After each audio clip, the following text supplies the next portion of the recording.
Ok, entonces fijar los principios y normas para la interpretación de los libros de la Biblia. Este, ¿eh?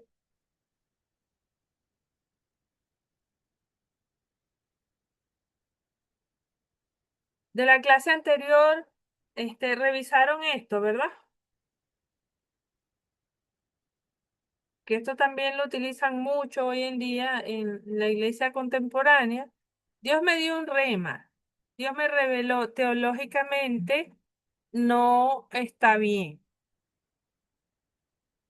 porque la revelación ya fue dada, completa, toda. Ya Dios no tiene más nada que decir. Lo que usted tiene con el Señor es una relación personal. Y cuando el Señor le diga qué es lo que Él quería decir con ese texto, para nosotros en ese tiempo se llama iluminación. Desde el punto de vista teológico es así. ¿De acuerdo?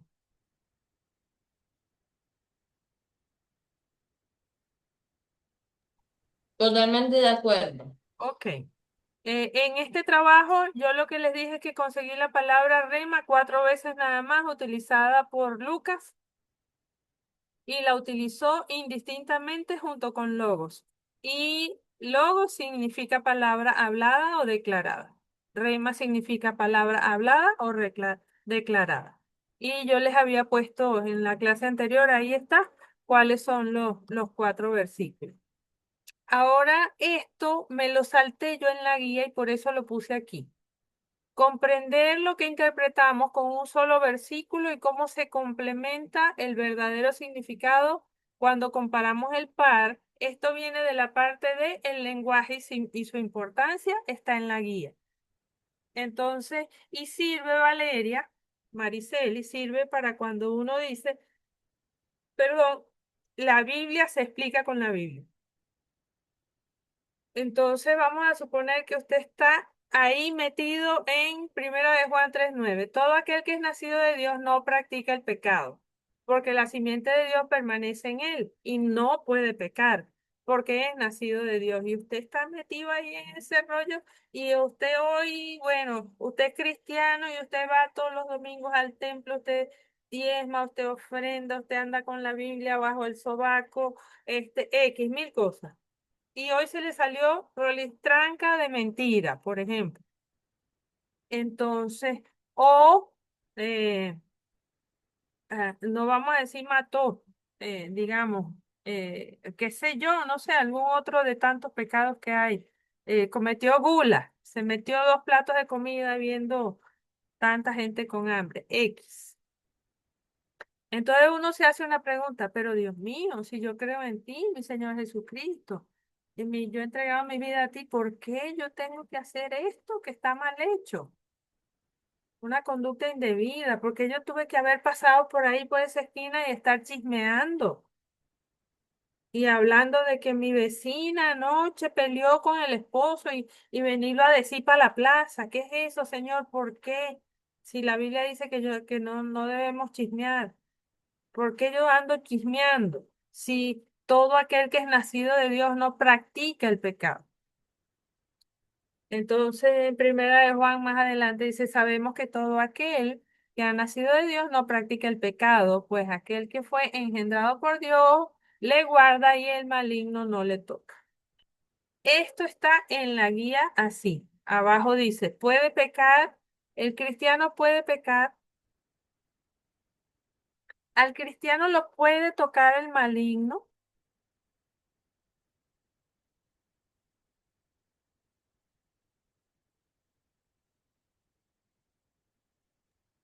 Bueno, hermana, dicen, la palabra dice que no lo puede tocar. De hecho, si usted está sellado con el Espíritu Santo, el enemigo no lo va a tocar, pero sí lo puede influenciar Nos tienta. y nos influencia también. Ese no lo he leído. Mm. No. Pero hay hermanos que siendo cristianos, Ajá. tanto nuevos creyentes como viejos creyentes, que tienen que vienen del mundo, creen que por ejemplo, la brujería. No, es que mi vecina es bruja y entonces cuando hace uno de sus hechizos, sus cosas de esas, Ujú.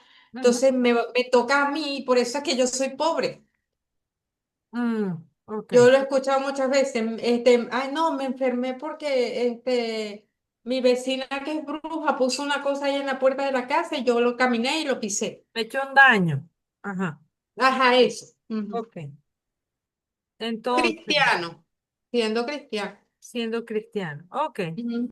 Bueno, ahí dice clarito que el maligno no le toca, pero abajo en azul dice, ¿el cristiano puede pecar, sí o no?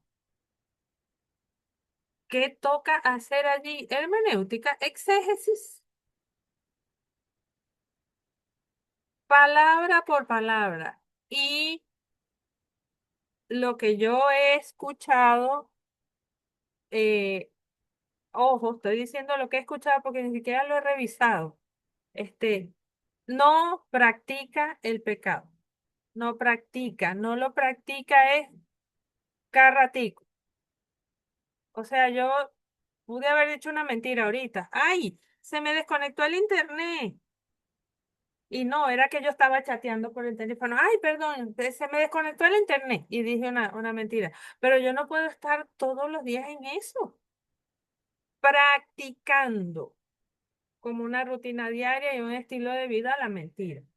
Pues pude haber dicho una mentira y el Espíritu Santo me redarguye y me dice, dijiste una mentira. Señor, perdóname porque sé que dije una mentira. Señor, perdóname porque sé que hablé algo de alguien sin que él estuviera presente y sin siquiera saber si es verdad. Entonces, ¿qué toca? Antes de responder esa palabra retórica que está ahí, esa pregunta retórica, ¿puede pecar, sí o no? Buscar en la Biblia y seguir buscando y hacer exégesis para contestar esa pregunta. Eso está en la guía, yo me lo salté y por eso lo estoy poniendo aquí. La Biblia se contesta con la Biblia. Bueno, hermana, Ajá. revisando aquí, primera de Juan, el versículo Sí, 7 pero eso no junto. lo vamos a hacer ahorita. Vamos a leer Lucas 14:26. Ajá, ok. Léelo. Lo leo. Lucas 14:26. Ya lo tengo aquí a la mano. Aquí en la pantalla. Dice, si alguno viene a mí y no aborrece a su padre y madre y mujer e hijos y hermanos y hermanas y aún también su propia vida, no puede ser mi discípulo. Y dice en Mateo 10:37-38. El que ama a padre o madre más que a mí no es digno de mí. El que ama a hijo o hija más que a mí no es digno de mí. Y el que no toma su cruz y sigue en pos de mí no es digno de mí. Ajá, entonces, ¿qué quiere decir? Si alguno viene a mí y no aborrece a su padre,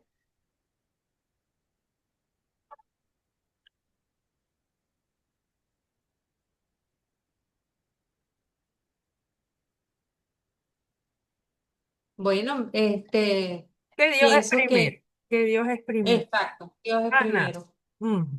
Él lo es todo y es primero que todo, es primero que el trabajo, es primero que cualquier compromiso que uno tenga. El que no deja cualquier otra cosa y viene a mí y me sigue, no es digno de mí. Porque todo lo demás se llame mamá, papá, médico, trabajo, lo que sea, marido, como se llame, es perecedero. Pero Él es la vida eterna en gloria.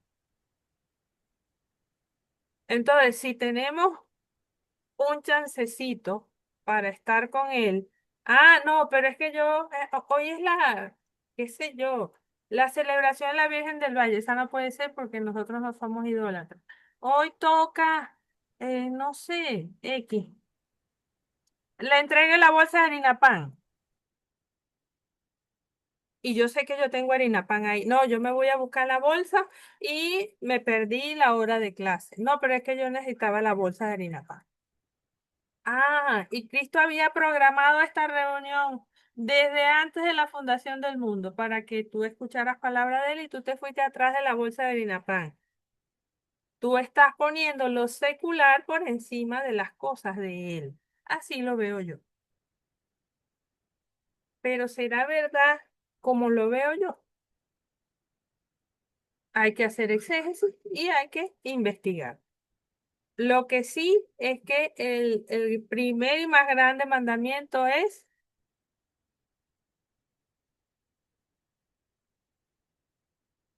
Amarás a Dios con todo tu corazón, con toda tu mente. y fíjate que tanto lo dice Lucas como lo dice Mateo, no sabemos si lo dice Juan y si lo dice Marco también el mismo pasaje.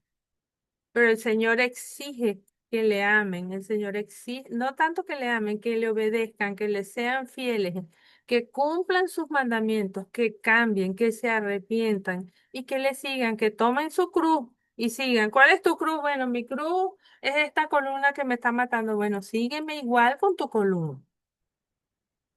Porque si yo voy a cargar, todavía ahí Cristo no había sido crucificado, la cruz en el Calvario y voy a derramar toda mi sangre por ustedes, tú también puedes cargar con tu crucecita que te ha sido designada. También pone la guía, ojo, es la guía la que ustedes tienen esto. ¿Lo puedes leer, Valeria? No sé.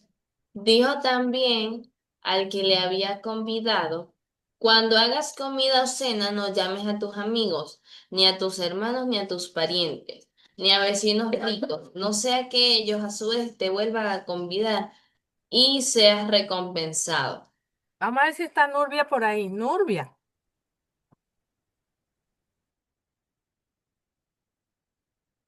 o Julie. Amén, Ajá.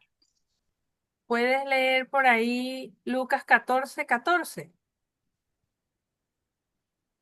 amén. Leo palabra en el nombre del Padre, del Hijo y del Espíritu Santo. Amén. Lucas 14:14.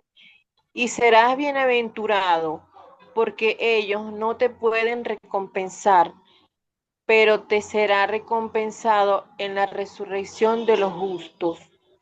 Amén. Amén. Tremenda palabra. Tremenda palabra. ¿A qué nos llama esto hoy en día?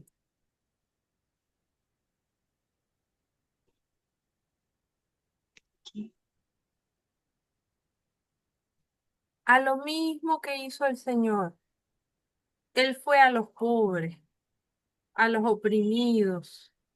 Él fue a las viudas, a los enfermos, a las mujeres que eran desechadas por la sociedad, a los lisiados, a la gente que estaba segregada, como los ciegos, como los leprosos, como el endemoniado de Gadara, que vivía en las tumbas en un cementerio, desechado absolutamente por la sociedad.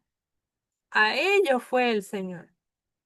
Ah, pero entonces yo puedo hacer un pernil y entonces le mando a, voy a inventar, la señora de piso 5 que tiene todo el dinero del mundo. Ah. O agarro y ese pernil, no, aquí para todos mis parientes, vengan toda mi gente, los míos, mi mamá, mi hermano, la prima, que están todos gordos porque comen todos los días y están rellenos. A ellos yo los invito. Y por la calle pasa un niño descalzo y yo ni el hueso le dejé. Cuando hagas comida o cena, cuando tengas banquete, cuando tengas provisión, no llames a tus amigos, ni a tus hermanos, ni a tus parientes, ni a tus vecinos ricos. No sea que ellos a su vez, ah, Violeta me mandó pernil, yo le he mandado hallacas, listo, no le debo nada. Ya la recompensé. Pero cuando yo voy al pobre y yo sé que la señora que viene y limpia aquí, la que saca la basura del condominio, si yo le doy, por ejemplo, un paquete de pan, ella no tiene cómo regresarme nada. Lo único que puede hacer es sonreírme la próxima vez que venga. Ella no me va a recompensar si yo le doy pernil, una yaca, lo que yo le dé y la ayude. Pero eso, dice la palabra del Señor, me va a ser recompensada a mí en el día de la resurrección. La guía dice que la interpretación de eso es no seas interesado. Yo creo que va mucho más allá de eso. Ahí hay como para dar un tremendo, ¿cómo es? Sermón de domingo. Esto, el texto también está ahí en la guía, estamos en el texto, que necesitamos aclarar muy bien todo lo que es el contexto. El contexto bíblico, ¿qué es el contexto? El contexto bíblico es todo lo que está alrededor del pasaje, todo lo que tiene que ver con el pasaje. Interpretar un pasaje teniendo en cuenta todo lo que lo rodea. El género del texto es poesía, es narrativa, es prosa, es historia, es profecía, es apocalíptica, es escatología, es narrativa. Tiene que ver con el género del texto, la historia, la cultura, la gramática, para comprender su significado original y aplicarlo correctamente. No se pueden interpretar versículos aislados, porque puede llevar a interpretaciones erróneas, como por ejemplo la mujer calla en la congregación, solito, sin más nada, sin entender más nada. Ah, bueno, toditas mudas. ¿Quién va a querer ir para esa iglesia?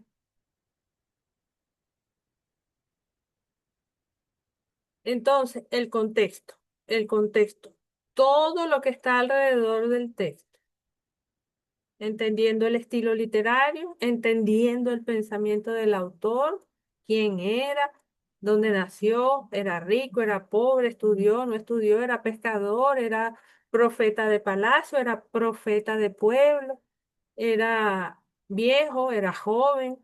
La mamá lo enseñó, no lo enseñó, tenía dinero, no tenía, dónde vivía, dónde fue, a dónde lo mandaron, quién lo mandó, el autor. Y además de cada uno de los componentes de los actores de lo que yo estoy leyendo allí. La cultura, eran griegos, eran solo judíos, era en Capernaum, era en Jerusalén. La cultura, la gramática. Esto se dijo en Babilonia, se dijo en Nazaret. ¿Qué tiene todo eso que ver? La gramática era griego, era arameo, era latín, era hebreo, el pensamiento hebreo, ¿cómo era el pensamiento romano, el pensamiento eh, greco-romano? Para comprender su significado original y aplicarlo correctamente. Y aplicarlo. Esto que está aquí, le dije hoy a la inteligencia artificial, porque veía muy escueto lo de la guía. Yo dije, ah, voy a hacer esto antes de meterme a los libros gruesos, ¿no? Y la inteligencia artificial dice que el contexto puede ser contexto inmediato, contexto bíblico general, contexto histórico y cultural, contexto de la experiencia. Este contexto de la experiencia considera la experiencia humana concreta, las vidas de los fieles, las realidades sociales, el cambio social, los desafíos contemporáneos y también yo se la puedo aplicar a la de los autores. ¿Cuál era el sentimiento de Pablo, de Andrés, de Mateo? Mateo se sentía, yo creo que toda la vida se sintió culpable. Y así. Lo histórico y cultural, yo creo que para ustedes eso no tenga problema. Y el contexto bíblico general es súper importante. Es esto, la interpretación de un pasaje debe estar en armonía con el mensaje general de toda la Biblia y los temas fundamentales, como por ejemplo el pacto o el reino de Dios. Si usted está interpretando un texto y sabemos que la Biblia es la historia redentora, es la redención de Jesucristo a la humanidad. El hombre pecó y Jesucristo lo dio todo por el mundo para salvarlo. Murió, resucitó y tenemos una última promesa que es que Él va a volver. Si lo que yo voy a decir no es cónsono con ese mensaje central, ahí hay una falla, ¿sí? Contexto bíblico general. Y habíamos dicho que el inmediato es el capítulo donde está, ¿verdad? Y el mediato es en dónde está, en el Nuevo o en el Antiguo Testamento. Eso está en la guía. Pero veamos aquí más adelante. Habíamos hablado de lo semántico. Y yo recuerdo que la hermana Liliana leyó esto. Y fíjense lo malo de esta redacción. La redacción, el tipear, el escribir, la puntuación, todo tiene que ver. En cuanto a Jesús, como todos los hombres de su época usaban túnica que trasladado al contexto sociocultural occidental, no tiene símil puesto que el uso masculino él es el pantalón. ¿Eso se entiende? Así de una se entiende.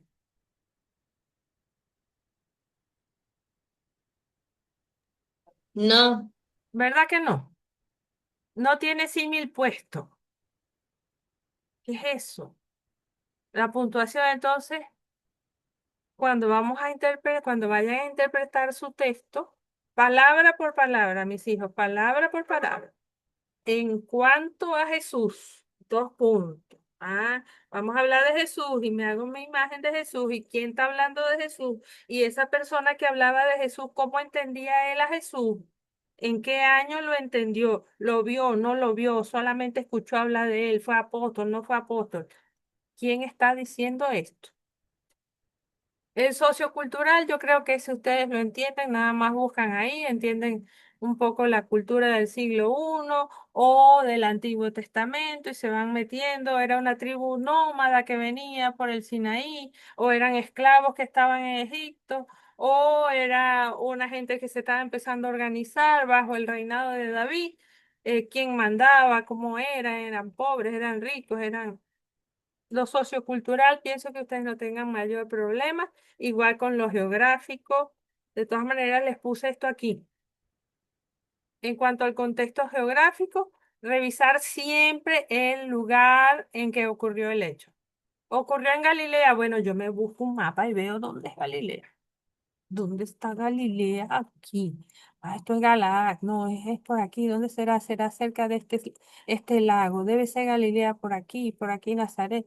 No, Jerusalén es por aquí, mira. Ok. Yo me ubico, me tengo que ubicar geográficamente. Y me ubico. ¿Era de cuando Moisés o era del siglo I? Era cuando los viajes de Pablo, yo me ubico. Tengo que ubicar mi contexto geográfico también y lo voy escribiendo. Esto ocurrió en Capernaum, había un lago, eran pescadores, no sé qué, el lago de Genezaret, de tantos litros, con tantos pescados, X, geográficamente. Aquí dice, ¿cómo se recogió el mar para que pasara el pueblo de Israel cuando Faraón y su ejército los perseguía? ¿Cuál era el fenómeno geográfico usado por Dios?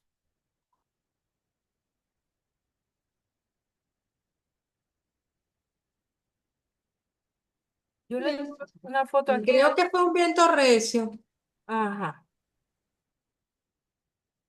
Entonces uno se busca su foto del Mar Rojo y busca cuántos kilómetros recorrieron en seco y etcétera, etcétera. Eso se entiende. El buen samaritano. Samaria, ¿dónde es? ¿Cómo es? Parece ser que eran muy montañosas y en las montañas se escondían los bandidos. Lo geográfico se entiende, ¿sí o no?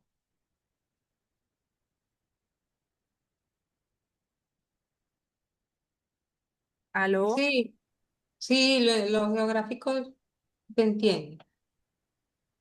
¿Me pueden ir diciendo si hay alguna pregunta en el chat? Porque Maricelis por ahí escribe a veces, oye, no. Hay una parte que estaba revisando yo ahí del Mar Rojo, que es como la más estrechita, me parece, diría yo, a lo mejor fue por este ladito, por el más estrechito. Y a lo mejor fue hasta por el más grande, como para demostrar más fui yo.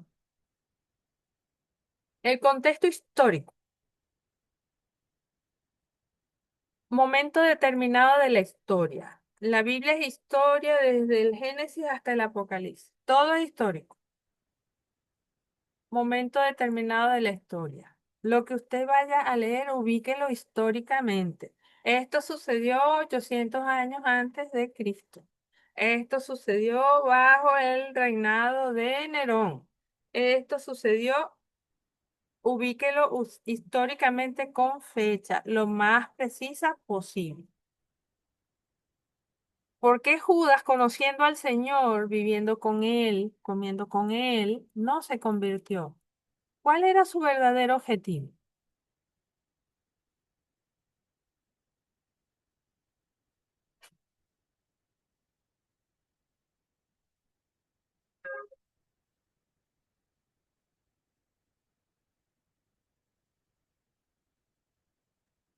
Bueno, siempre se dice que fue porque él realmente no andaba buscando al Señor como tal, como su Salvador, sino lo veía más bien como, o sea, de una forma política, pues, como un instrumento para hacer una, qué sé yo, ir contra el Imperio Romano que estaba en ese tiempo, que era el que gobernaba en ese tiempo. Mm, a lo mejor le tuvo miedo. A los romanos dijo, si me terminan de ver con él, me van a matar. Sí, bueno, Me van a poner esas preso. son, sí, esas son suposiciones, Sí, sí, porque, especulaciones, sí. A lo mejor dijo, no, hay 2000 presos políticos. Si me ven cerca de esta mujer, voy preso también. Ujú. Ajá, y ahí, eso me pareció bien interesante. Un teólogo que dijo, a Judas, si Judas hubiera esperado 3 días, él se salva. ah, nunca faltan esos Porque teólogos. porque ve la resurrección. Mm. Pero fue inmediatamente Suki y se colgó. A lo mejor hay un mensaje ahí, hermanos, a lo mejor hay que ahí, y llevar la vida con pausa. Y él se ahorcó. ¿Qué significado tendría eso? Ya el Señor lo juzgó en la eternidad. Bueno, Ujú, la Biblia nos dice que, ¿cómo es? Parafraseando, ujú. que todos tienen la oportunidad de salvarse menos el El hijo hijo de de perdición. Qué perdición. perdición. Entonces sería lo mismo para que se cumpliera esa palabra. Esa profecía, esa Ah, palabra. ujú. Bueno, por eso yo no sabemos, habría que el que quiera meterse con Judas lo puede investigar también. O es que hay varios hijos de perdición. Voy con el contexto histórico y esto lo saqué de Stuart y Fitch. El contexto histórico que define de un libro a otro, tiene que ver con varias cosas: la época, la cultura del autor, la cultura y sus lectores, los que lo leyeron en ese momento. Esto es los factores topográficos, geográficos, políticos, geopolíticos, de importancia para la situación del autor y la ocasión del libro. Estaba preso y escuchó que se estaban circuncidando. Por ejemplo, toda esa situación hay que revisar. La ocasión para escribir el libro, ¿por qué tuvo que escribir el libro? ¿Por qué tuvo que escribir la carta? Mire, cuando vayan a tomar la cena, háganlo en orden y sin borracheras. ¿Qué le dice eso a uno? Que estaban comiendo con desorden y emborrachándose, ¿verdad? Entonces, ¿cuál fue el motivo de escribir ese texto? Bueno, que había un desorden allá y había que corregirlo, porque hubo que escribir un salmo, la profecía, por qué se dijo, o cualquier otro género. Todos esos asuntos son de especial importancia para entender el texto. Entonces, imposible que entendamos el texto bíblico sin ubicarnos en el contexto semántico, histórico, cultural, teológico, geográfico y de todo el que usted le quiera poner. Mientras más investigue, más claro le va a quedar. Y usted puede llenar 10 páginas de investigación de contexto y probablemente lo que diga de eso sean 2 o 3 palabras. Como por ejemplo, usted puede decirse, yo siempre lo pongo de ejemplo, ya Jesús había sido bautizado y entonces fue tentado por Satanás y fue llevado al monte tal en tal parte. De todo lo que yo investigué. Eso es lo que voy a decir, poquito. Porque a veces hay sermones que lo que se ubica, se les va la hora es en decir todo lo que investigaron. Y el mar de Galilea tiene 4000 tipos de pescado y tiene para meter 12 lanchas y probablemente Jesús entró por el lado de Capernaum, por el oeste, y ese lago es de agua dulce. No es necesario, ¿ok? Tenemos que ir directamente a la palabra. Sencillamente, el contexto ayuda a su comprensión, el conocer la historia personal, por ejemplo, de Amós, de Oseas, de Isaías. Isaías era rico, rico y bien preparado. ¿O qué rasgo profetizó después del exilio?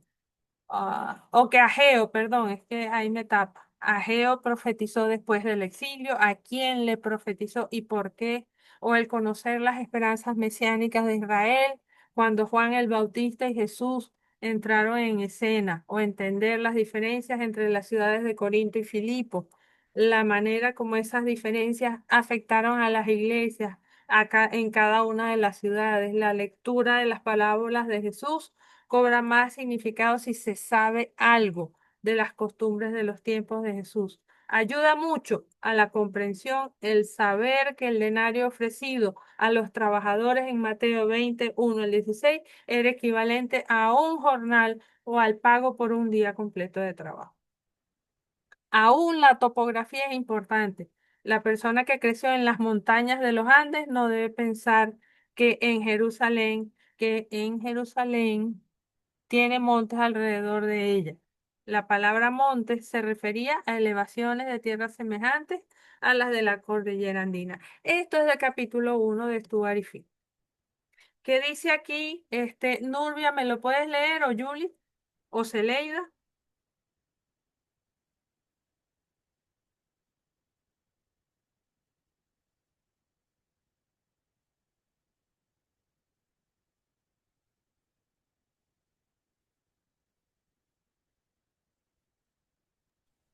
El que dice la respuesta. Ajá.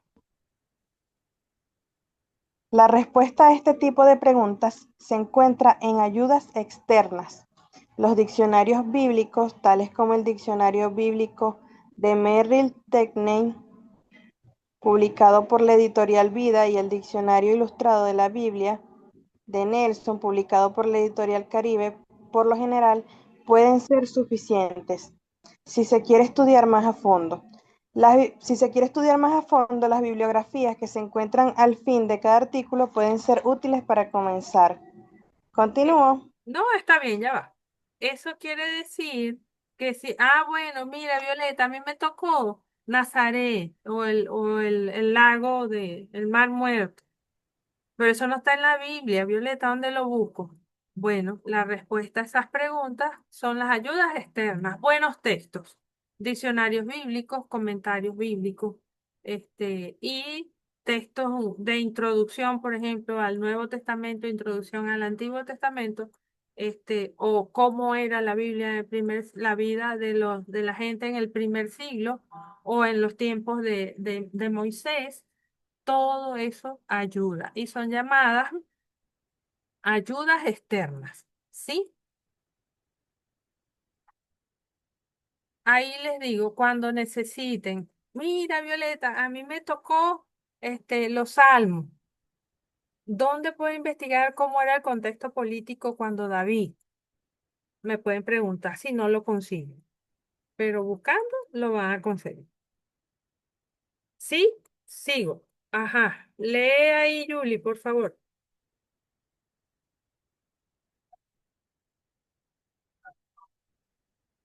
Dice, la pregunta más importante del contexto histórico, sin embargo, tiene que ver con la ocasión y el propósito de cada libro bíblico o parte de él. Aquí se quiere tener una idea de lo que estaba pasando en Israel o en la iglesia, que exigía tal documento o cuál fue la situación del autor que le hizo escribir. Otra vez, esto varía de un libro a otro y es menos crucial para Proverbios, por ejemplo, que para Corintios, para Primera de Corintios. Exactamente. La ocasión que obligó a escribir el libro. Por ejemplo, cuando se restauró el templo y la muralla, estamos hablando de Esdras y Nehemías, era necesario reiniciar la liturgia, reiniciar los sacrificios y la lectura de la palabra, y allí fue necesario tener libros en manos escritos. Entonces, eso es un motivo por el cual, mira, esto hay que escribir. Claro, eso viene de atrás con la reforma de Josías, pero es una manera, bueno, se había reedificado el templo, había que leer la palabra y por eso hubo necesidad de escribir todo lo que dijo Isaías, todo lo que dijo Jeremías, etcétera, etcétera. ¿Sí? Lo mismo en Primera de Corintios, había muchos problemas en Corinto, y bueno, Pablo tuvo que escribir Primera y Segunda. Igual Timoteo y Tito tuvieron muchos asuntos que resolver y Pablo les tuvo que escribir. Por eso es importante conocer todo lo que rodea al autor y a sus lectores. El contexto. ¿Quién me lee el contexto literario? Esto es a lo que la mayoría de las personas aluden cuando hablan de leer algo en su contexto. Esta es la tarea crucial de la exégesis y afortunadamente es algo que se puede hacer bien sin tener que consultar necesariamente a los expertos. En esencia, contexto literario significa que las palabras solo tienen significado en oraciones y en su mayor parte las oraciones bíblicas solamente tienen significado en relación con las oraciones que las anteceden o las siguen. La pregunta contextual más importante que se hace repetidas veces sobre cada oración y cada párrafo es: ¿con qué fin? Se debe tratar de seguir los pensamientos del autor. ¿Y qué dice el autor y por qué lo dice en cierto momento o lugar? Después de hallar la respuesta, ¿qué dice el autor enseguida y por qué? Ajá, parafraséalo.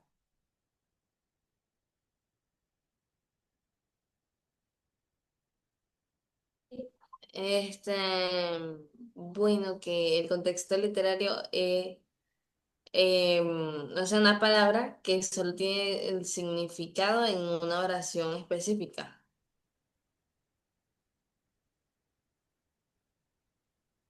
Y, o sea, que es una parte, es la parte, o sea, que se puede hacer sin necesidad de estar consultando libros, teólogos o expertos, como dice allí. Entonces,